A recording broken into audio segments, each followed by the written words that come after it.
gentlemen, Jim Amon is going to be talking about the D&R Canal Commission, a 30-year retrospective. Jim was the first executive director, and that began in 1974. You don't look at Jim. He was credited with transforming the neglected canal to a treasured linear park that it is today. After retiring from the commission, he became a director of stewardship for the D&R Greenway, an organization he helped to found in 1989. He recently retired from that post, and Jim will discuss how the canal and park changed during his nearly 3 decades as commissioner and his experience as a director. Jim? How about a hand?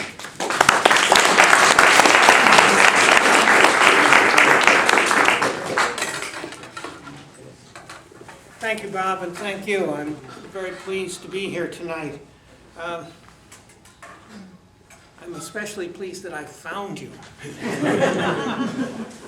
I want to begin with a couple of caveats. As Bob just said, I was the executive director of the Canal Commission for almost 30 years, and that I retired from that position a little more than 10 years ago. And so my memory is going back 40 years, and so there may be some of you in the audience who know things in a more precise way than I do at this point. But I will try my best. The other thing that I wanted to say on the outset is when I was preparing this presentation, I started thinking, well, first I did this, and then I did that, and then I did something else. I thought, wait a minute, this is going to be the most boring ego trip that anybody's ever heard. I've tried to clean it up, but what I would like to ask each of you is whenever you hear me say I, in your mind, translate it to we, because there was nothing that was done during that 29-year period that I worked for the Canal Commission that wasn't done with the cooperation of many other people. And in fact, the last 15 years I had a very, very talented assistant, and when I had my retirement celebration, I announced that all of my best ideas had actually been Jan's. So I learned very well that the secret to success is to know how to graciously accept credit for things that other people have done. In 1975, the Canal Park was created in 74, but I was hired actually in 75. And when I was hired, virtually no one who lived in central New Jersey knew that there was a D&R Canal.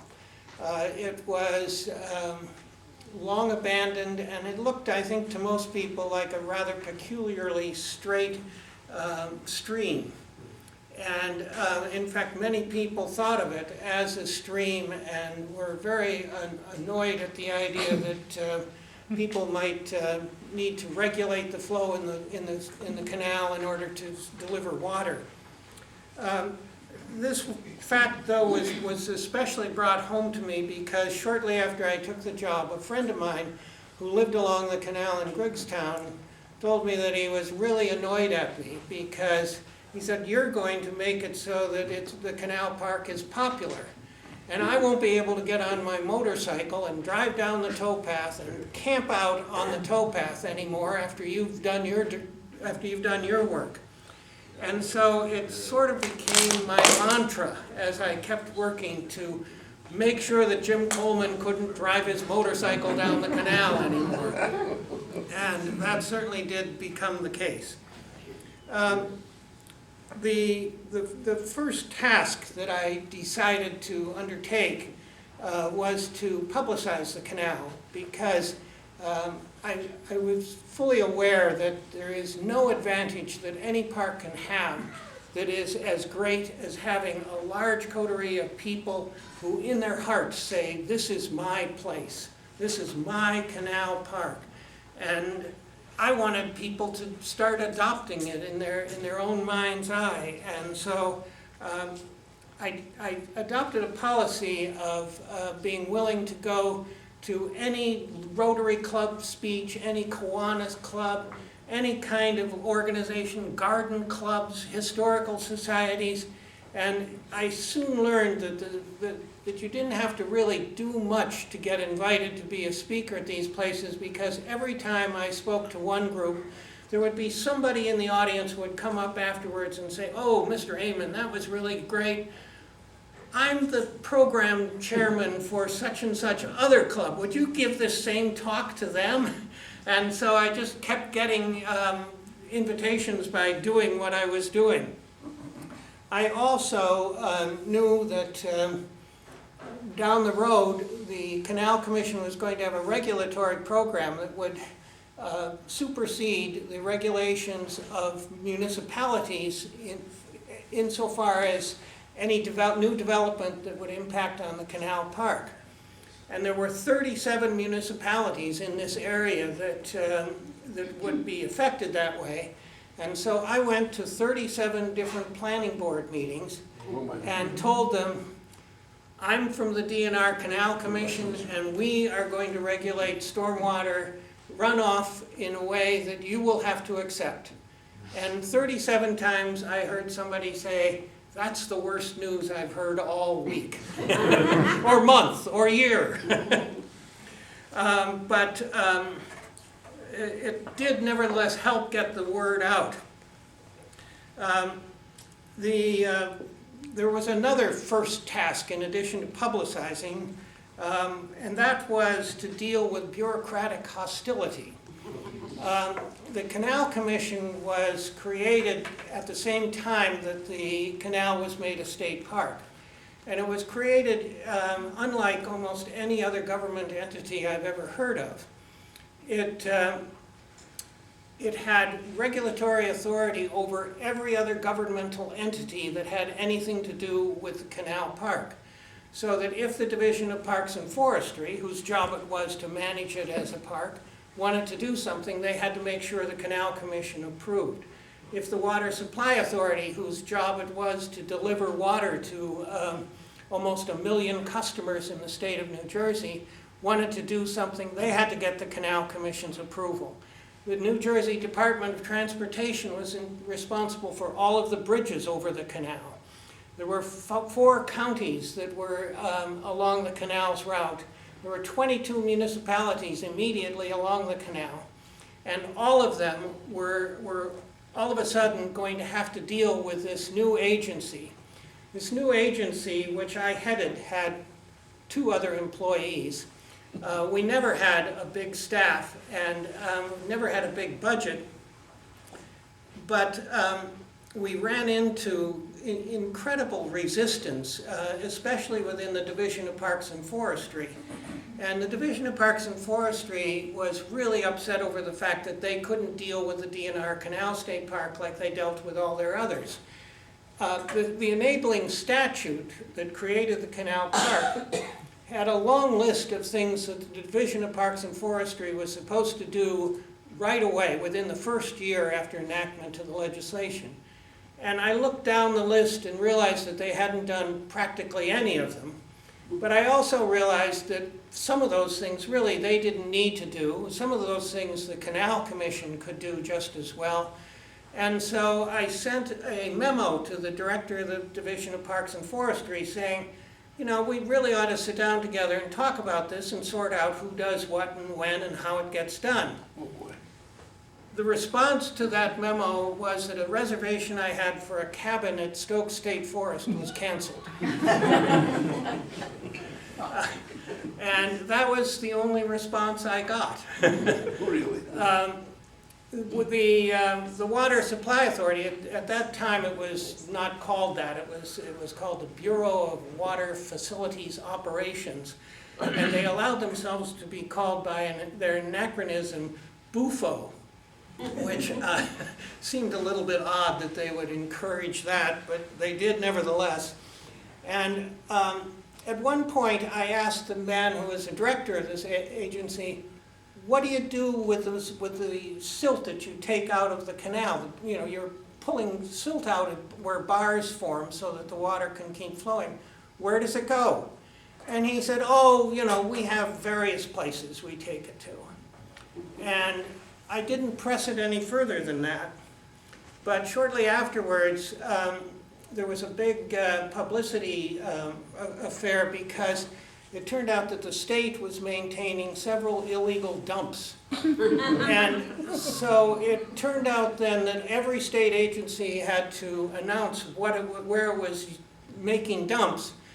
And the Bufo people were dumping in the canal itself, the abandoned portion of the canal below Trenton, which wasn't part of the water supply system, but was part of the park. And that's the kind of hostility. These people not only were destroying part of the canal park, but they wouldn't come clean about it until they were forced to.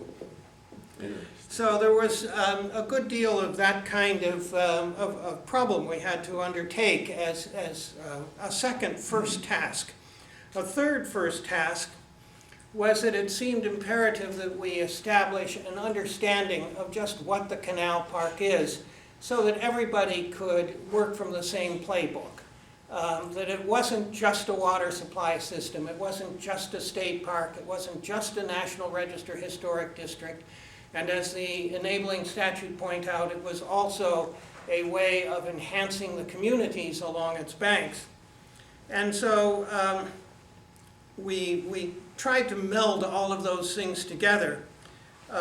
This again was brought home when the director of the Division of Parks and Forestry came to a Canal Commission meeting and said, we want to put 12 new picnic benches in the canal park. And so we all said, hurrah. And he said, and we will put each one on a 12-foot by 12-foot concrete pad. And we said, you know, that doesn't seem appropriate for a state park and a National Register Historic District. And he said, well, the Pennsylvania Turnpike has them done that way. And the Canal Commission said, well, we're not going to accept concrete pads. And so, you know, I was thinking just today, I don't think that there has been a picnic bench yet put into the canal park anywhere. So there was this lack of common understanding of just what the canal park was. The Water Supply Authority, which was responsible for maintaining the canal as a water supply system, had to make repairs to all of the structures that needed repairing. And most of these were done in 1834, or you know, the years of construction from 31 to 34. And they were stone culverts, they were stone arches that were really quite beautiful. Well, the engineers that were hired by the Water Supply Authority didn't study stone structures when they were in school. They studied reinforced concrete. And so they said, oh, we have to do reinforced concrete. Stone arches aren't going to last. And I asked one of these guys one time, just how long is your reinforced concrete culvert going to last? And he said, oh, it'll last 75 to 100 years. And I said, well, you know, that culvert that you're replacing has been there for 150 years. Replace it like it is. And so that's exactly the kind of thing that we had to establish. If you're working on a historic structure of the canal, it has to be repaired in a manner that's in keeping with its historic character. The main thing that we decided to emphasize about the character of the canal park was its linear quality. You know, most parks are a big lump somewhere that's off in a distant part of the state, but the D&R Canal Park is this narrow snake that goes for 60 miles, or it started out at 60 miles, and it goes right past hundreds of backyards and through the city of Trenton and through the city of Lambertville and through suburban neighborhoods and through countryside. And that linear connecting quality was something that we felt was really important and must be paid very great attention to which meant, above all else, that we had to make sure that there weren't obstacles to either use of the waterway or use of the towpath along the route of the canal. The other thing that we felt was that the Canal Park is a wonderful blend between all of these great historic structures and the 150 years of nature that had come back after the canal was constructed. And so we wanted to make sure that there was attention paid to the historic structures and attention paid to the natural qualities of the park. So we prepared a master plan and a design guide and several other books that made all of these qualities very clear and just how they needed to be dealt with. Well, there was yet another first task that I felt I had to undertake, and that was to build a network. Because there were so many entities along the canal, and because the state probably never in its history has had money that they're willing to spend on improving parks. I mean, after all, nobody wants to pay higher taxes than they are already paying, and if the taxes go to support roads and bridges, that's one thing, but if they go to support parks, that might be a little bit more questioned by the public. And so I felt that the only way we could really get the improvements that the Canal Park needed was to build a network with all of the counties, with the municipalities, with the nonprofit organizations, and with anybody else who might be interested. And the way I went about doing that was first trying to figure out what is their goal in regard to the D&R Canal State Park, and then go from there to how can their goal and our goal be put together, and how can I convince them to pursue that goal that does match our needs. It worked really quite well, because a number of municipalities developed little parks along the canal's route. Princeton Turning Basin Park was one of them. South Bound Brook developed a little park. There were a number of little parks that were developed along the length of the canal by municipalities. We also found that existing organizations such as the Lawrence Township Historical Society, they needed a house to meet in. And so we wrote a lease for them that said, you can meet in the Port Mercer Canal House, and you can lease the second floor to a tenant as long as you use the money from the tenant to improve the house and to keep it up. And we did that in several locations. It was inspired by the fact that the Blackwell's Mills Canal House Association had been in existence for a number of years. In some cases, there wasn't an organization, and so we formed one. Bob made reference to the fact that I was one of the founders of the D&R Greenway Land Trust. The D&R Greenway Land Trust started off its life with the goal of preserving land in a network associated with the Canal Park.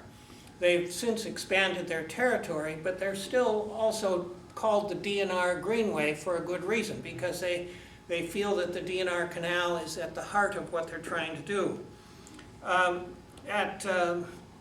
At Prosville Mills in Stockton, it was a collection of a bunch of old mill buildings. There was a sawmill and a grist mill and a linseed oil mill and a number of supporting structures.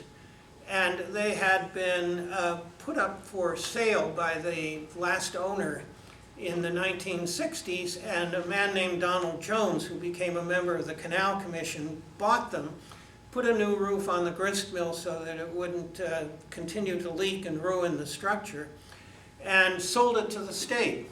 Well, the state owned it, but that's all they did was to own it. In fact, I've always been amused by remembering that when I first saw the Prosville Mills, there was a railroad track that ran right into the heart of it. And there was an abandoned car sitting on that track. And some graffiti artist had come and had written, "You will regret this for the rest of your life, Jim." And I thought, well, I don't think I'm that Jim, but I should keep an eye over my shoulder. Anyhow, Donald Jones and I then got some other people together, and we formed a nonprofit organization to take charge of maintaining the Prosville Mills. To this date, which is some close to 40 years later, the Mills Society has raised about $1.5 million to improve the buildings. They're a vibrant community center with art exhibits and concerts and lectures, and nature hikes begin there. So we did that to in a number of ways. The other thing I realized is that you might be able to get some money by looking at the things that were right next to the Canal Park. So that when I heard that the federal government was hoping that New Jersey would have a scenic byway, I prepared an extensive study of Route 29, which runs right on the canal bank from Trenton up to Bulls Island, and took it to the Department of Transportation and said, you know, you guys really should have a scenic byway, and it should be Route 29, and here's all the work. And of course, it wasn't all the work. They wanted to do a number of other things that bureaucracies require of themselves. But they did make it a scenic byway, the first in the state of New Jersey. And that meant that money was made available to communities along the highway to enhance the scenic byway, which in turn would enhance the D&R Canal. Much the same thing happened with the Delaware River, which is on the west side of the feeder canal. There was legislation to possibly make that section of the river a part of the National Wild and Scenic Rivers program. But to get it designated, it required a management plan and community support. And so some people from Pennsylvania and I formed what we called the Delaware River Greenway Partnership. And the essence of the partnership was to recognize that the Delaware River, while on a map is a dividing line between two states, in fact, it's a unifying element between the landscapes on both sides. And so what we tried to do through the Delaware River Greenway Partnership was to enhance that entire corridor and enhance that unity. And it took quite a bit of work. I remember the state National Park Service guy who came to me and said, Jim, would you head up the study team that will make the nomination? And I said, well, Bill, tell me, is this something that, you know, I worked pretty hard on for 18 months and you say thank you and I go away?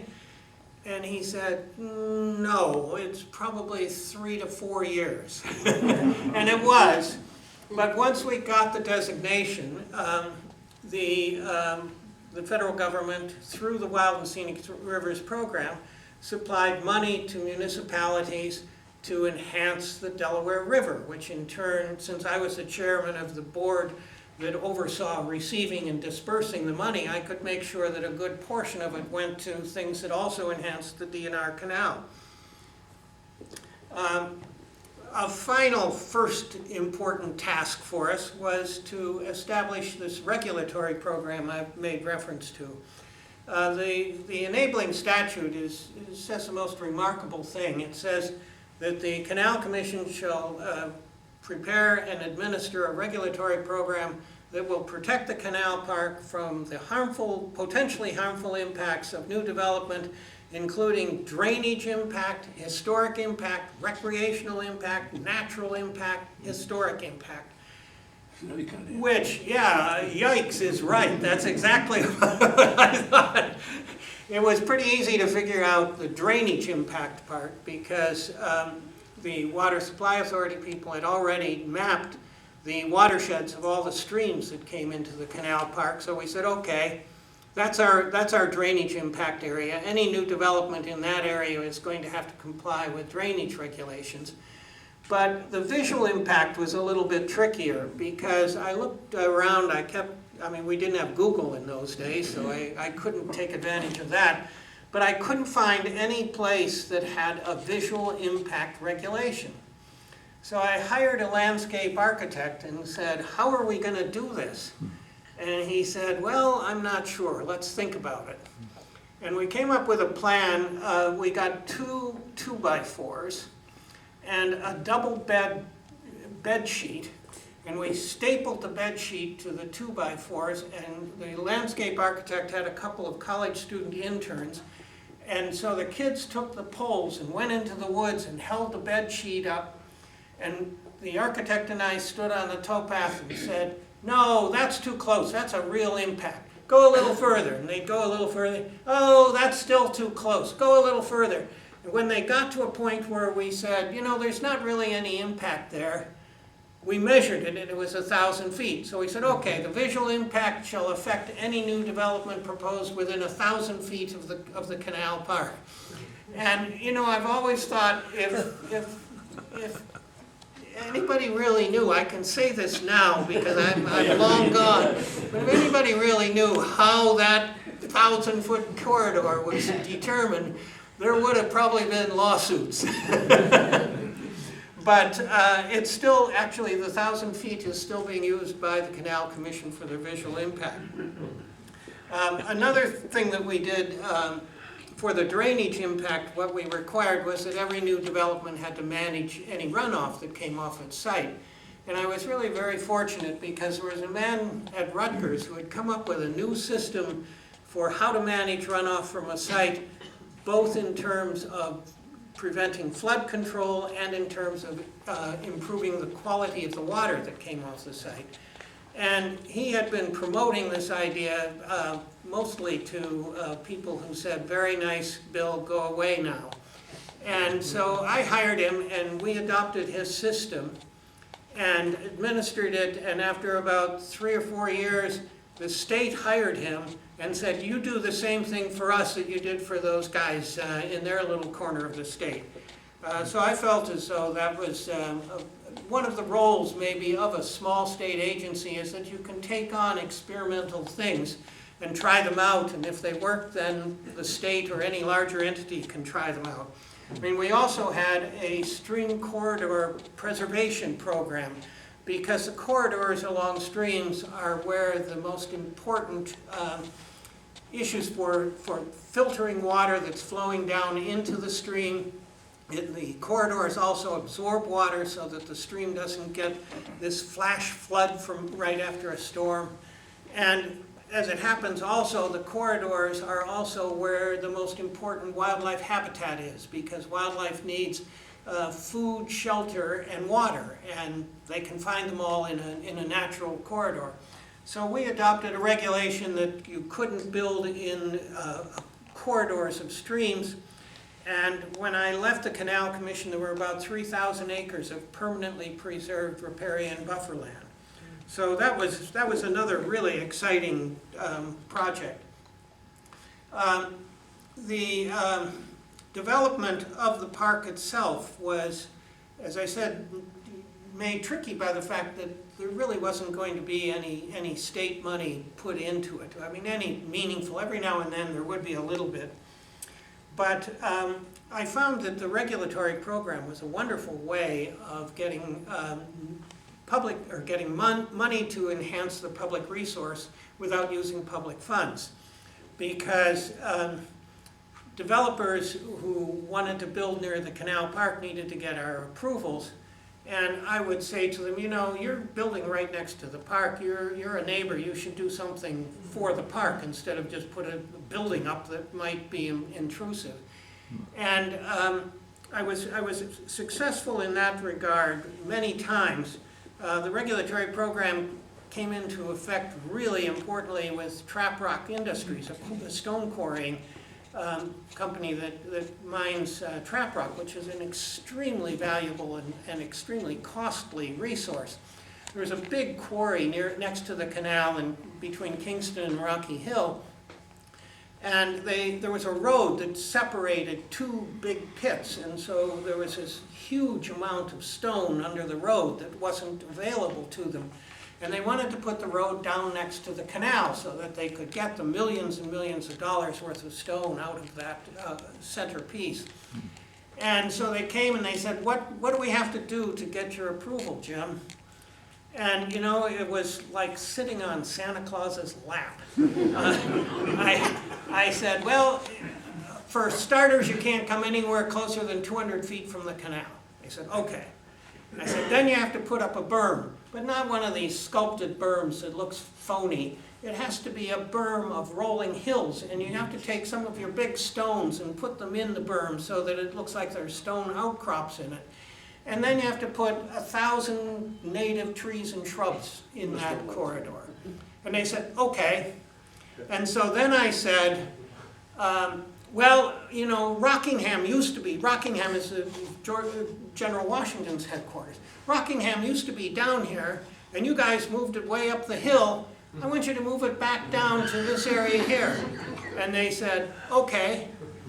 And then I said, you know, we used to have a railroad right-of-way on the east side of the canal between Rocky Hill and Kingston, and it should be a path. We have the towpath on the other side, but we should have a path on this side, and I want you to make it a path. And they said, okay. And I said, and we need, the existing parking lot at Rocky Hill needs to be fixed up a little, and then we need another one with portable johns and a boat launch and an overlook. And they said, okay.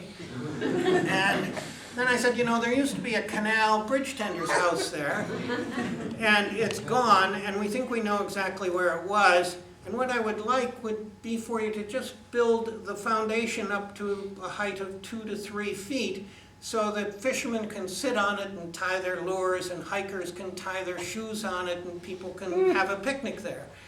And they said, okay. And I thought, oh, I ought to keep going, but I can't think of anything else. Well, a little later, one of the Trap Rock guys told me that they spent a little more than $2 million on that project. And, you know, so that tells you how much value they got out of the stone underneath the road that they were taking out. But that was $2 million of improvements to the Canal Park, and it didn't cost the taxpayers directly any money. I also had an interesting experience. I was walking along the canal towpath one day in the Princeton area, and I saw these poles carrying a lot of utility wires, and somebody had just come along and butchered all the trees so that they wouldn't be intrusive on the wires. And so I went to the guy who was in charge of leases, and I said, what lease does PSE&G have for those poles along the canal in Princeton? They didn't have. And he looked and he couldn't find one. And then he looked some more and he found it, and it said, this lease can be canceled at any time if either side writes a letter to the other side. I mean, this was written a long time ago. Lawyers would never let you write a lease like that anymore. So I called up a guy I knew at PSE&G. In fact, his kids had babysat for my kids. And I said, John, here's this situation. You got a problem. I want those poles out of there. And he said, give me a little time, okay, Jim? And he came back a little later and he said, you know, we did some studies. It would cost us $275,000 to move those poles. Isn't there something for a little less money than that we can do to help the canal park? And you could then give us a lease that would allow us to keep our poles there. So we got a bridge across the Millstone Aqueduct on both sides of the aqueduct from that. And it was that kind of thing all the way along. Whenever somebody would come with a proposal, I was always ready to say, you know, the section between your proposal and the park really needs some enhancement. And it worked really quite well. We also had a case at Port Mercer where the big Walmart shopping center wanted to come in, and just next to it, a huge housing development needed to come in. And it turned out that these two developments were in separate municipalities, and so neither one of, and they were right in the corners of the municipalities, and so neither municipality cared much about it. The county said, oh yeah, put a three-way stop sign in. I mean, this was an incredible development. And so then they came to us and said, oh, here's what we're going to do. We want to put in a three-way stop sign. And we said, no, you're going to have to do a little bit more than that. And what they did was rearrange the roads. They put a new road in with a new bridge over the canal that's high enough for people to walk under. They eliminated a section of road that was right on the canal bank and turned it into a path because there was no path in that section. If you're coming from the Walmart shopping center toward the Canal Park, they made a divided highway with a landscaped island in the middle so that people coming in could get a sense that they were entering a park instead of just on a high-speed road that would zoom over the canal.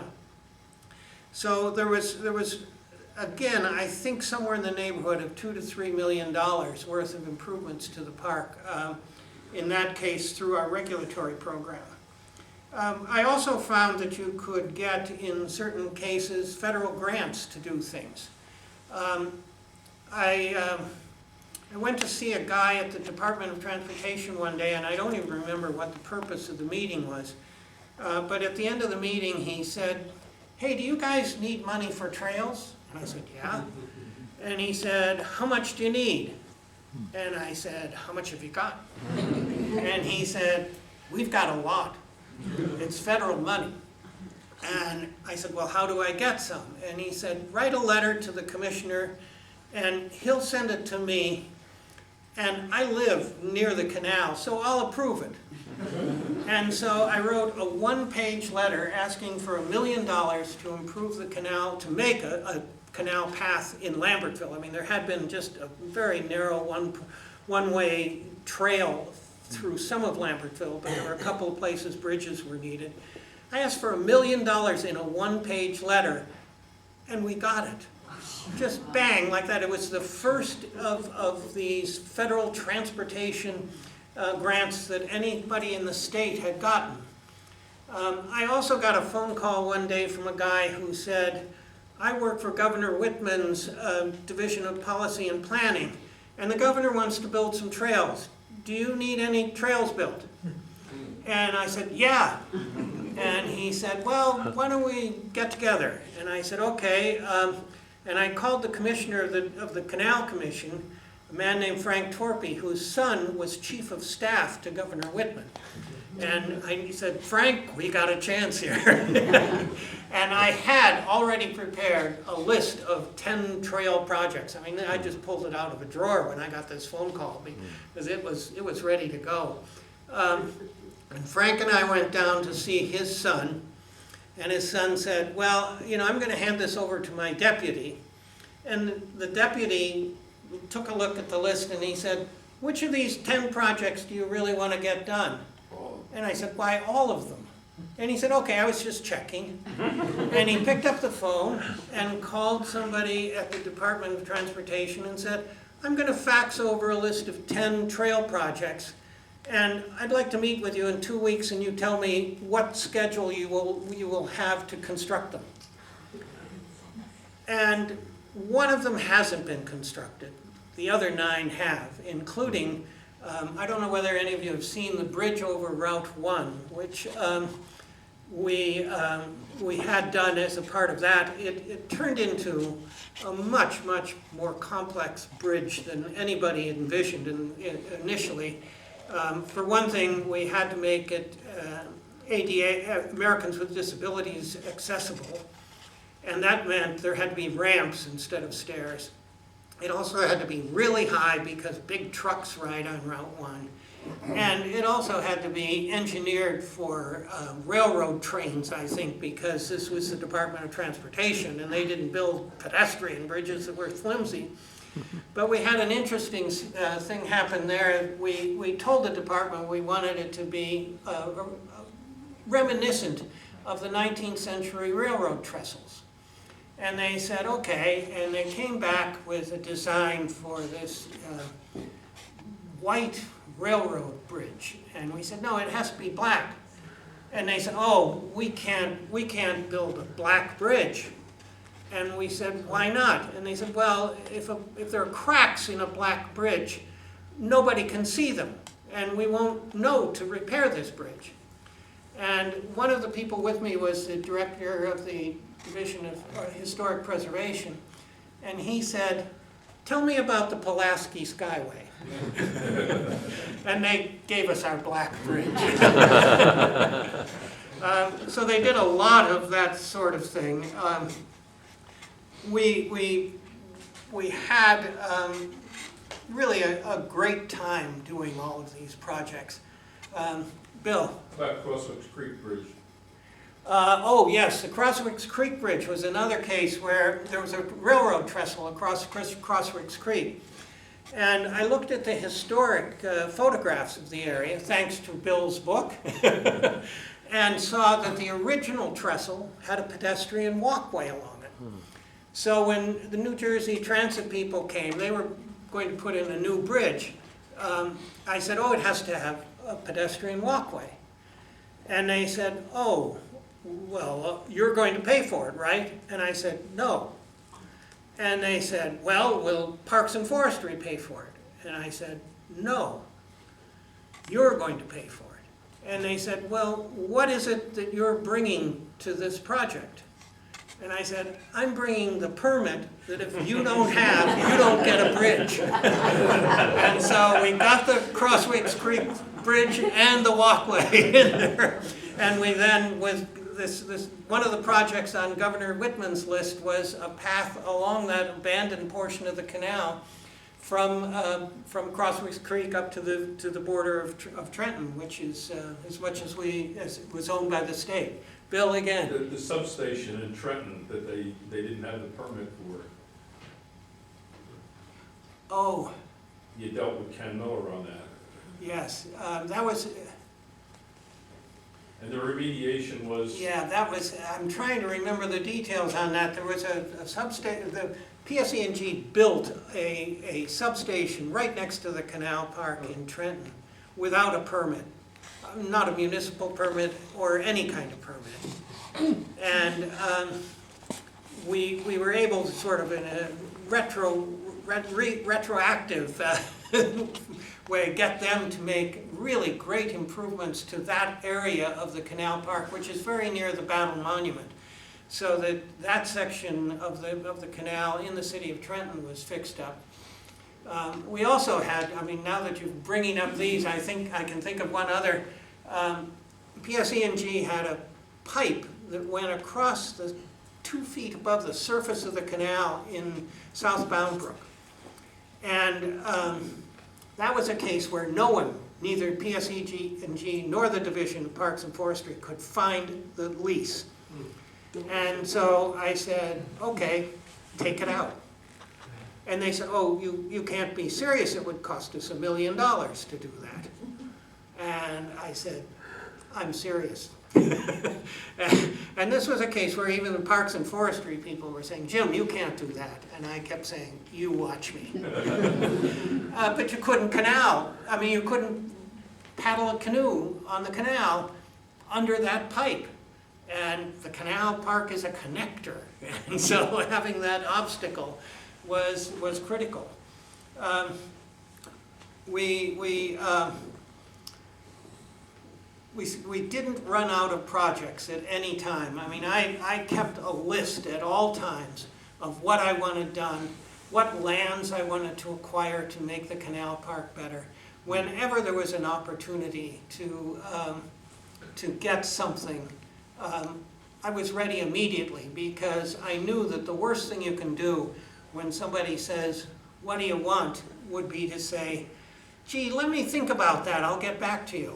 Instead you say, here's what I want, and I want it right away. And I also had the great advantage of working at this job for almost 30 years. You know, there's an old Woody Allen saying that the world is run by the people who show up. Well, I showed up and I stayed up for 30 years, and I was able to see things that went from non-existence to a wonderful public resource. The Canal Park at the time that the park was created, probably had about 25,000 people or visits a year. I don't know what that number is now. No one can know what it is because people get on and off it at so many different places. But the number is probably close to 1 million. And I'm convinced that the D&R Canal State Park is the most frequently visited park in the state of New Jersey. And I'm just so tickled when I walk on it. I live in Lambertville and I walk my dog on it every day but the weekends. The weekends it's too crowded, too many bicycles and too many runners, and my dog's a little antsy and so I don't take her there on weekends. But I see so many people using that park and so many people saying, wow, this is so great. People move to Lambertville because of the D&R Canal State Park. And having a heritage like that from having worked for 30 years is, I think, quite remarkable. I mean, most people do wonderful things in their careers, but don't have a tangible asset that they can point to and say, that's what I did. And I have that great advantage. And I'm very grateful to it. And I'm also grateful to all of you for giving me an opportunity to reminisce with you. I'm sorry if I've told too many stories, but I think that's the way old guys like me communicate, you know. We tell stories to tell people what we're thinking about.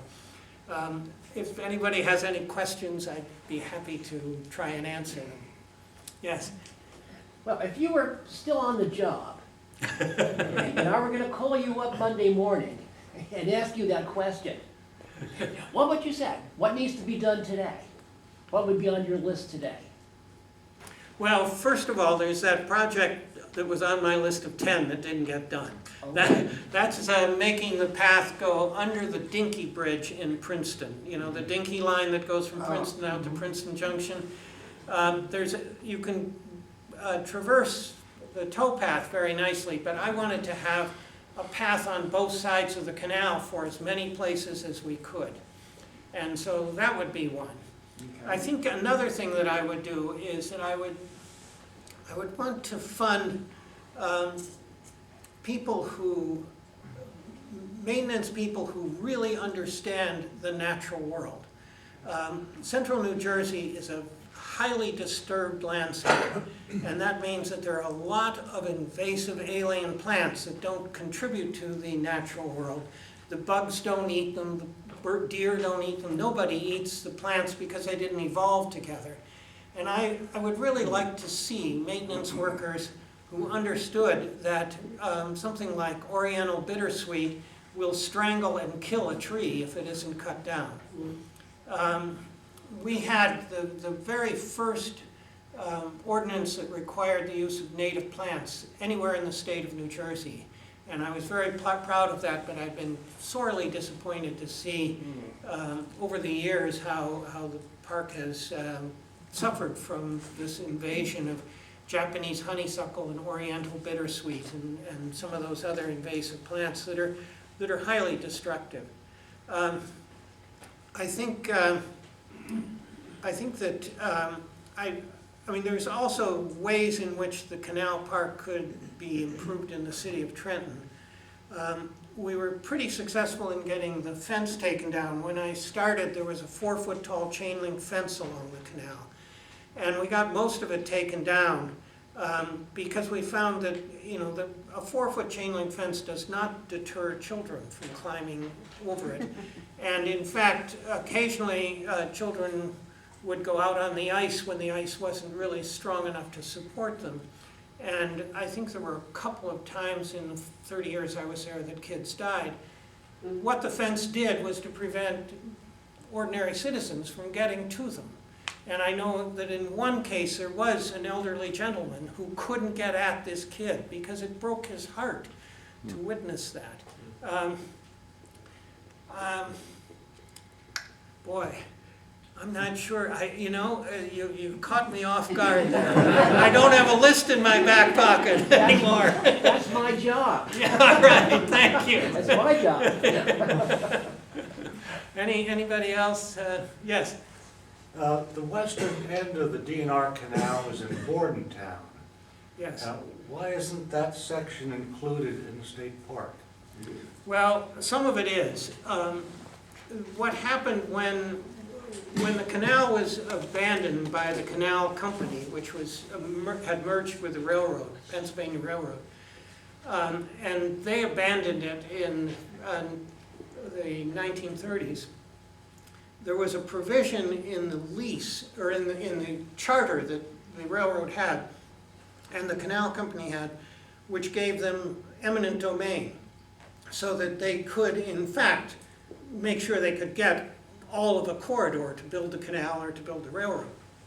A proviso of getting eminent domain, which is a very serious thing, was it said if at any time you abandon the canal, or it and all the land on its banks goes to the state at no charge. So when they abandoned the canal in the 30s, the state said, okay, we'll take it. And there was some legal work back and forth. It took 3 years before the state actually took possession. But what the state did then was to say, we're going to rehab the canal as a water supply system. There were people who said, oh, it should be rehabilitated as a navigational canal. There were people who said, fill the darn thing in and put roads over it. We need roads. And instead they said, well, we're going to make a water supply system out of it because central New Jersey needed water. The portion from Trenton down to Bordentown wasn't part of that water flow. The state sold the section of that portion to the city of Trenton that was in the city. Trenton got WPA money and filled it in and sold it to the Department of Transportation, and there is a road there. From the Trenton southern boundary line down to Bordentown, it is part of the Canal Park. So it's not, I mean, it only fills with water when the tide is in. There's really quite an amazing tide there. There's 8 feet of tide in the river up to that point. And so a lot of water comes in, but it flows back out again. And we wanted to put a sluice gate that would allow the water to come in, but hold it there. And it turned out that the Division of, or the freshwater wetlands people in the DEP said, the portion of the canal bed that you want to make permanently watered is a wetland, and you would be destroying wetland if you allowed water in the canal. And nothing I could say could get them to understand the stupidity of that matter. So we couldn't get the gate, and there still isn't one there. Lock 1, right at the end there, is one of the great historic structures on the canal. Anybody else? Yeah, you think we'll ever see a canal boat replica on the canal? Yeah, I know you're really touching Bob's heart here. I think it will happen. I don't know that it will be the state that will do it. And I'm not sure how profitable something like that is. The operation out of New Hope on the Pennsylvania's Delaware Canal just didn't make enough money for the people. But I mean, it just seems such a logical thing that I think it will happen. That reminds me of another thing on my list. The Pennsylvania Canal and the New Jersey's D&R used to have the same boats. Boats would come out of the Lehigh Valley filled with coal down the Delaware Canal to New Hope, and then there was a tower at the New Hope and an outlet lock into the river, and an outlet lock and a tower in New Jersey, and a cable strung across. And the boatmen would hitch their boats onto the cable, at an angle so that the current of the river would push them across. And they would go from Pennsylvania to New Jersey and back again the other way. And I always wanted to see that redone. I always wanted that outlet lock to be restored and the tower built on both ends and a cable strung and a little ferry back and forth. I mean, that might be a commercial success. But there again, I've always thought that Lambertville would be the logical, ideal place for a canal boat ride because Lambertville attracts a lot of tourism on weekends. And so you need to have a place that is more than just, oh, let's go to X because there's a canal boat ride. People say, let's go to X, and let's go to Lambertville, have a boat ride, and come back and we'll have dinner at the Lambertville train station, or we'll look through the galleries and antique shops in Lambertville, or something of that sort. I think it will happen. There isn't anything other than financial obstacle to it. What's money? Anybody else? Not, let me thank you again for